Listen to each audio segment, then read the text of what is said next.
Malaysia dijangka mencapai imuniti kelompok pada November atau Disember ini. Itu keyakinan yang dinyatakan Ketua Pengarah Kesihatan Tan Sri Dr. Nur Hisham Abdullah.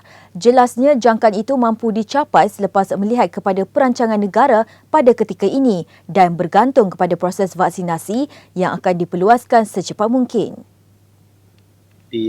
Kalau kita lihat kepada perancangan kita dalam tempoh sekarang ni, kita seolah-olah berperang dengan virus ni, iaitu ada pasukan peperangan barisan hadapan, iaitu menggunakan kaedah kesihatan awam, patuh pada SOP, duduk di rumah dan sebagainya. Tapi sebab dah lama sangat kelesuan mental, fizikal, jadi susah kita nak bertahan kat situ. Kalau kita bertahan kat situ, buka aja, jadi kita akan kembali, kes akan melebar. Jadi sekarang backup ialah vaksin. Jadi kita ada masa sekarang ni, bagi masa 2 bulan, 3 bulan untuk tingkatkan vaksin. Kita jangkakan dalam tempoh mungkin bulan 11 ataupun bulan 12 kita akan capai immunity kelompok. Kalau kita capai immunity kelompok, mungkin kita akan laksanakan, kalau nak pergi masjid, mesti ada tunjukkan kita dah divaksinkan. Baru dah boleh masuk ke masjid dan buat aktiviti-aktiviti merentas negeri dan sebagainya. Beliau berkata demikian dalam webinar Islam dan isu semasa iaitu sosialisasi agamawan dalam menangani COVID-19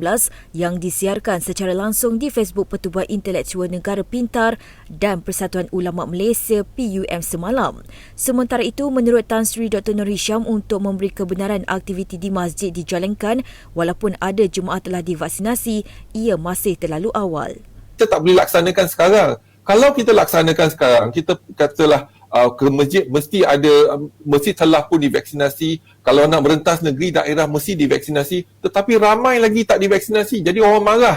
Iaitu kita nak divaksinasi tapi masih dalam proses menunggu. Jadi kita tak dapat patuh kepada sistem yang baru. Jadi kita akan melihat kalau ramai di kalangan rakyat Malaysia telah pun divaksinasi, kita akan gunakan vaksinasi sebagai satu kaedah untuk merentas negeri, ketidakpatuhan, tak perlu patuh kepada SOP dan sebagainya. Jadi ini mungkin belum dilaksanakan tapi dipertimbangkan. Masuk ke masjid mesti ada SOP. Masuk ke merentas negeri mesti ada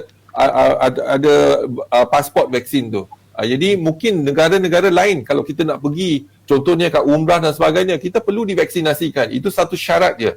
Jadi mungkin untuk merentas